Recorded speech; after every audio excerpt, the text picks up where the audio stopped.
what became apparent to me was how deeply the experiences in Hardscrabble Road and the experiences of their lives affected them even as older men. His brothers did not know I was writing a book.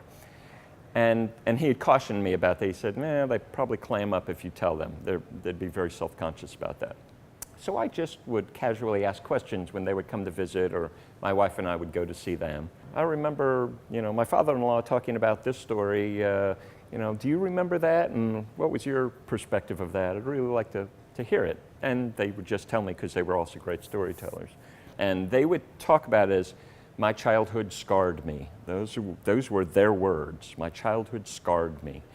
And what was fascinating was seeing them being scarred in 3 different ways. And I think it's 3 ways that appear in this photograph of them, and it's the only photograph of them that exists as children.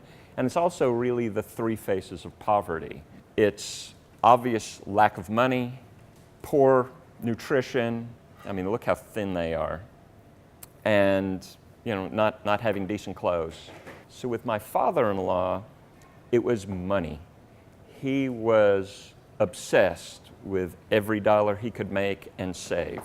He had records, every certificate of deposit he ever purchased. He knew exactly how much to reinvest, what date to reinvest it, and he looked at those records constantly. He was reassuring himself that he was not going to have to go back here, that he had enough wealth to put this in the rearview mirror forever. His older brothers had different obsessions. The middle brother was a food hoarder, and if you walked into his kitchen in West Georgia, what you would notice is that the pantry door and none of the cabinet doors would close completely because they were so packed full of food. And he would replace that food every 6 months or so. He would donate all the food to charity and restock from the Piggly Wiggly or the Food Land, whatever they had close by. And he's thin as a whippet. The man weighed 150 pounds, but he wanted to know it's there, because throughout his childhood, he was splitting 1 tomato and 4 lima beans among a family of 6. With the oldest brother, it was clothes. He worked extra, hired himself out sharecropping just so he could buy the hat that he had seen in town.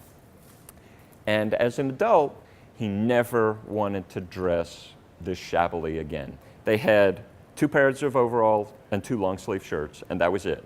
So in West Texas, he had this beautiful L-shaped walk-in closet.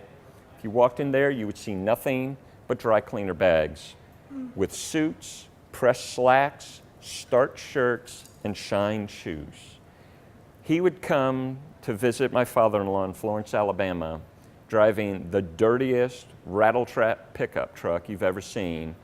But that door, that dusty door would open. I can see it now. And the first thing you would see is a shined wingtip stepping out and a man coming out dressed to the nines. He never wanted to look like this again.